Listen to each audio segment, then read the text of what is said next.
اور وسیم اکرم پلس کی شاید کارکردگی اتنی زبردست تھی کہ عالمی قوتیں اس سے پریشان ہو گئی ہیں، اور عالمی قوتوں نے ایک بڑی سازش اختیار کی کہ کس طرح وسیم اکرم پلس کو ہٹایا جائے، اور اب عثمان بزدار کا جو استعفیٰ ہے وہ پاکستان کے خلاف سازش کرنے والی بیرونی طاقتوں کی بہت بڑی کامیابی ہے۔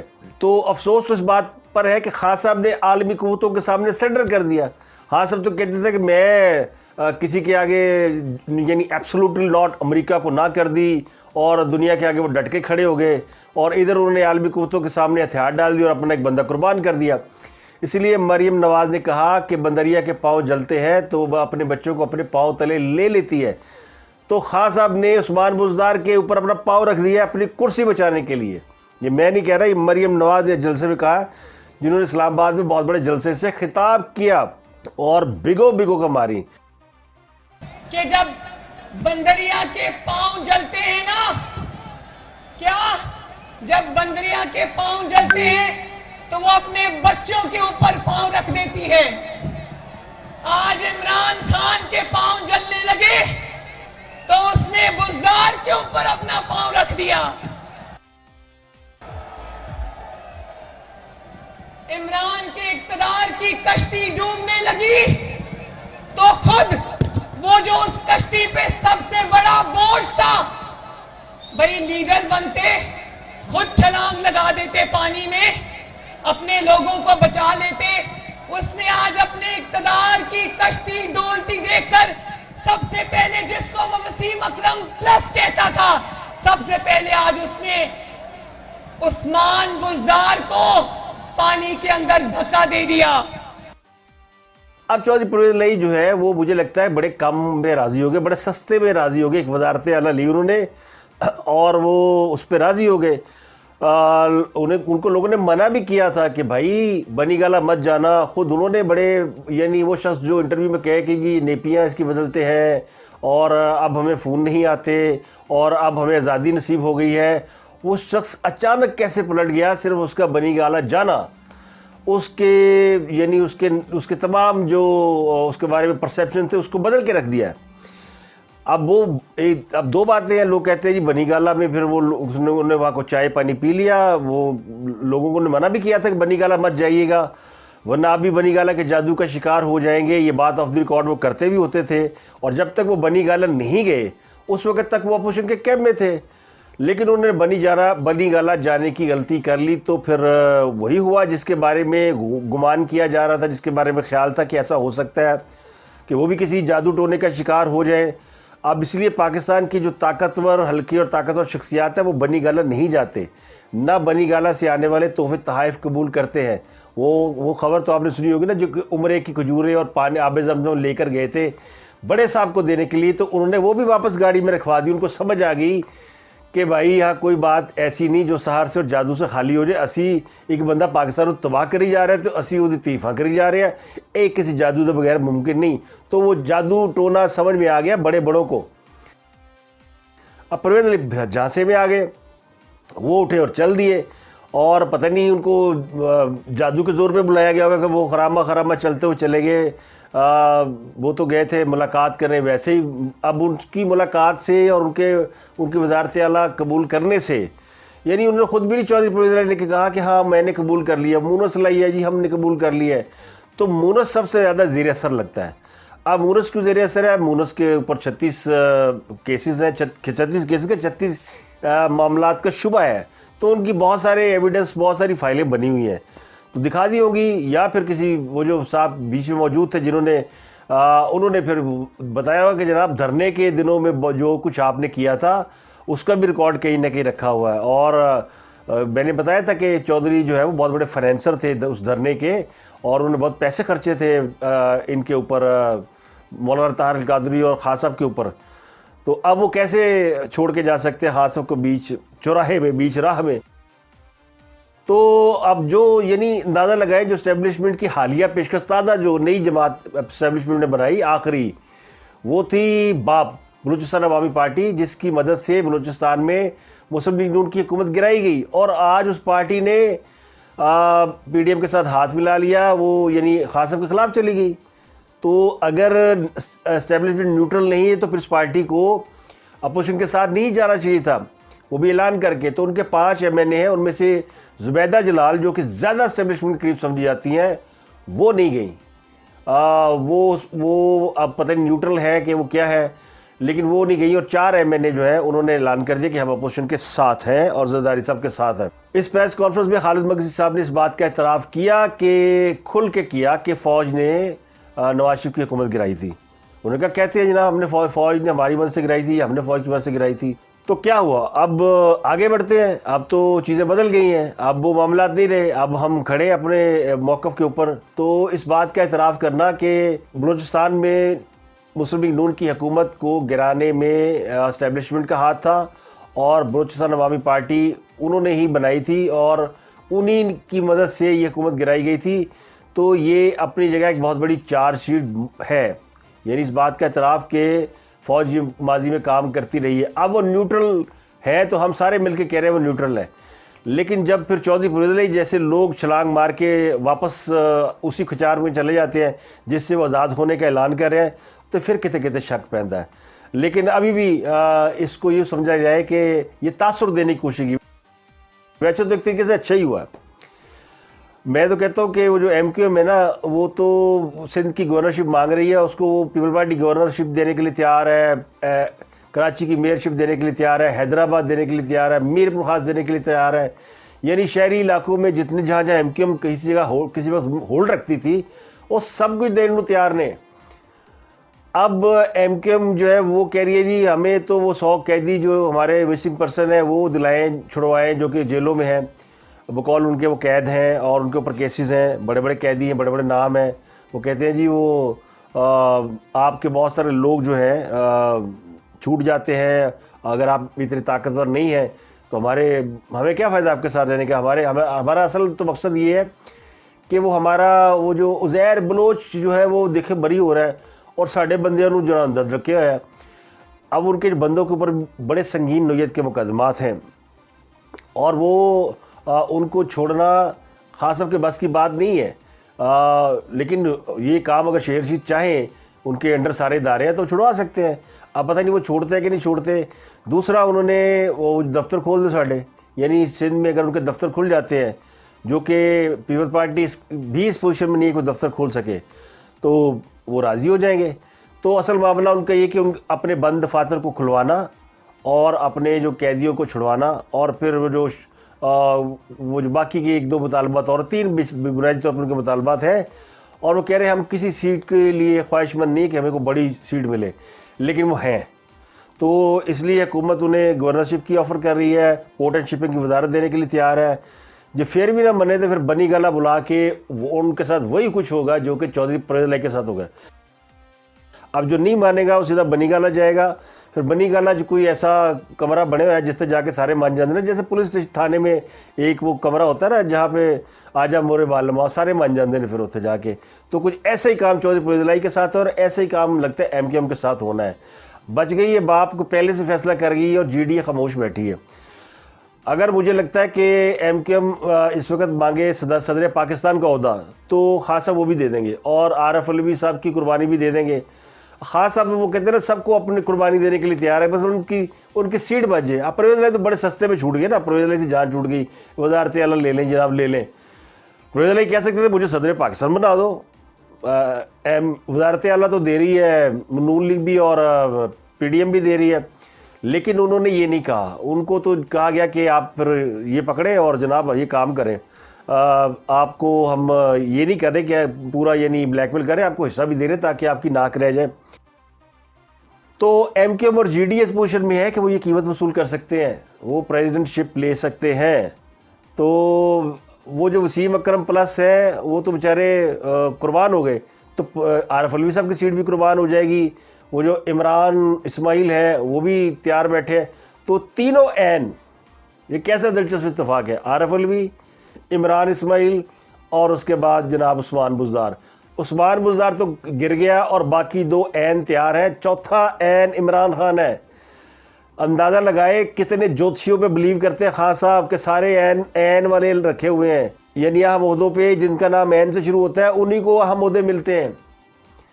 باقی پتہ نہیں کہڑے انہوں آرمی چیف لب رہے ہیں کوئی این کے نام سے مل جائے, اگر وہ مل گیا تو ٹھیک ہے, ورنہ ایک اور چیز ہے کہ وہ جو نواز شریف کی بھی عزت رہ گئی. اب دیکھیں پرویز الہی اگر امیدوار بنتے ہیں حکومت کے تو بچت ہو گئی, نون لیگ کے پاس وزارت اعلیٰ رہ گئی. اگر وزارت اعلیٰ نون لیگ دے دیتی کاف لیگ کو تو پنجاب میں وہ وزارت اعلیٰ سے ہاتھ دھو بیٹھتے, کاف لیگ کی حکومت ہوتی اور کاف لیگ پیپل پارٹی سے مل کے پھر جو کچھ کر دی وہ تو طے ہے کہ انہوں نے پنجاب میں پیپل پارٹی کو سیٹل کرنا ہے. اب گیم الٹی ہو, اب پنجاب میں وہ کہتے ہوتے ہیں کہ علیم خان کو وزارت اعلیٰ کا امیدوار بنائیں گے, لیکن میرا گمان یہ ہے کہ حمزہ شہباز کا نام جو ہے وہ زیادہ گونج رہا ہے.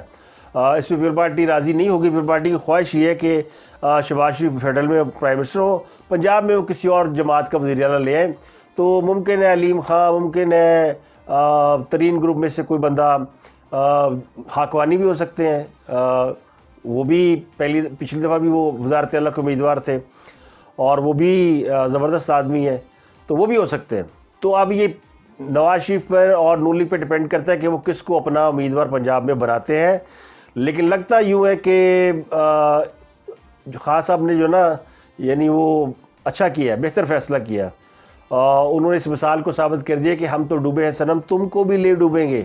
وہ چودھری پرویز الہی کو بھی لے ڈوبے ہیں. اب وزارت اعلیٰ نون لیگ کے پاس رہے گی اور وزارت عظمیٰ بھی, تو بہتر فیصلہ ہوا. اب وہ جو خان صاحب ہیں ان کے حوالے سے یہ کہا جا سکتا ہے کہ انہوں نے جب وہ اقتدار میں آئے تھے تو ان کے بارے میں ان کو اس وقت بھی یہ تھا کہ وہ الیکٹیبل کو ساتھ ملا رہے تھے اور بدنام زمانہ الیکٹیبل کو ملا رہے تھے. ایسے لوگوں کو بھی ساتھ ملا رہے تھے جن کی کریڈیبلٹی, پولیٹیکل کریڈیبلٹی بہت کم تھی, زیرو تھی. تو اس وقت بھی کہا جا رہا تھا کہ ان کی باسکٹ میں گندے انڈے ڈالے جائے. بڑے خوشی سے خان صاحب نے جولی پھیلا کے ان کو لے لیا. بعد میں وہ ہائی مورل گراؤنڈ لے کے کھڑے ہو گئے, مدینہ کی ریاست کی بات کرنے لگ پڑے اور پتہ نہیں کیا کیا وہ کرنے لگ پڑے. ابھی انہوں نے جلسہ کیا ہے اور اس میں بھی انہوں نے امر بالمعروف اور نہی عن المنکر کا نعرہ لگا دیا ہے. پتہ انہوں نے ہے کچھ نہیں, تو انہوں نے یہ کیا. بہرحال تو اقتدار میں آنے کے لیے بھی انہوں نے ہر قسم کی سودے بازی کی اور اب اقتدار میں رہنے کے لیے ہر قسم کی سودے بازی کر رہے ہیں. وہ جو کہتے تھے نا میں بلیک میل نہیں ہوں گا, میں یہ نہیں کروں گا, میں وہ نہیں کروں گا, تو اللہ تعالیٰ نے یہ والی چیز بھی ان کے منہ پہ ان کے واپس لٹا دیے. تو خان صاحب نے جتنے دعوے کیے تھے وہ سب ان کے منہ پہ واپس پلٹے ہیں. کرپشن ختم کرنے آئے تھے تو پاکستان کو کرپشن میں اوپر لے گئے. یہ تو آپ کے سامنے ہی ہے کہ جو انہوں نے نعرے لگائے تھے, میں $N ارب لے کے آؤں گا, میں قرضوں سے نکال دوں گا, میں یوں, سب کام الٹے. تو کوئی بھی ان کا کام پورا نہیں ہوا. اب وہ کل تک اپوزیشن کو اس بات کے تانے دے رہے تھے کہ وہ سیاسی رشوت دے رہی ہے, پھر وہ کہہ رہے تھے عالمی طاقتیں میرے خلاف سازش کر رہی ہیں. پھر ایڈی کیڑی سازش ہے عالمی طاقتوں کی جڑی چودھری پرویز الہی نے وزیر اعلیٰ بنانا ناکام ہو جائے گی. اگر وہ سازش اپنی جگہ ہے تو پھر تو خان صاحب نہیں رہتے, لیکن اگر وہ سازش نہیں ہے اور سازش صرف اتنی تھی کہ عثمان بزدار کو ہٹا دیا جائے, تو اس سازش میں اگر خان صاحب بچ بھی گئے تو عثمان بزدار بیچارہ کیڑی ماں کہے گا, وہ کہے گا جی میرے یہاں سے سارا کچھ ہوا سی, وہ خط میرے نہ آیا سی. تو اب انہوں نے اپنے اتحادیوں کے لیے رشوت کے سارے دروازے کھول دیے ہیں. سیاسی رشوت ہوتی ہے نا کہ جو چاہے لے لو, دولت لے لو, یہ شہرت بھی لے لو, یہ وہ کاغذ کی کشتی, وہ فلانا, تو سب کچھ دینے کو تیار ہے. تو کہتے بعض لوگ یہ بھی کہتے ہیں, یہ میرا موقف نہیں, یہ میں نے کہیں پڑھا کہ کچھ لوگوں نے کہا جی کہ پہلی بار ایسا ہوا کہ کاف لیگ کو اپنے فیصلے خود کرنے پڑ رہے ہیں. تو 2-4 ادھر گر رہے ہیں, 2-4 ادھر گر رہے ہیں. یعنی جو ہمیشہ دوسروں کے فیصلوں پر چلتے تھے کی کرنا ہے, جن سے اشارہ ہوا وہ چل پڑے. لیکن اب یہاں پر چودھری پرویز الہی ایک طرف ہے, چودھری شجاعت دوسری طرف ہے, چودھری شجاعت کا خاندان دوسری طرف ہے, اور 5 ووٹوں میں سے پی ٹی آئی کاف لیگ کے 5 ووٹوں میں سے 4 چودھری شجاعت کے ساتھ ہیں, کیونکہ وہ ایک ان کا بیٹا ہے, ایک ان کا بھائی ہے, اور ایک ان کا وہ طارق بشیر چیمہ صاحب ہیں, اور ایک سیٹ اور ہے جو میرے ذہن سے نکل گئی, خاتون کی ہے شاید. تو 4 سیٹیں تو چودھری شجاعت کے ڈسپوزیبل پہ ہیں, وہ کہہ رہے میں جاؤں گا نون لیگ کے ساتھ. اور ایک سیٹ بچتی ہے مونس الہی صاحب کی. اب دیکھتے ہیں گھر بیٹھ کے وہ چودھری پرویز الہی اگر بتاتے ہیں چودھری شجاعت کو اپنی مجبوری, اور وہ سمجھتے ہیں کہ ہاں یہ مجبوری ایسی ہے کہ جس میں نہ نہیں کی جا سکتی تھی, تو پھر تو چودھری چلے جائیں گے واپس سارے کے سارے جناب عمران خان کی جانب.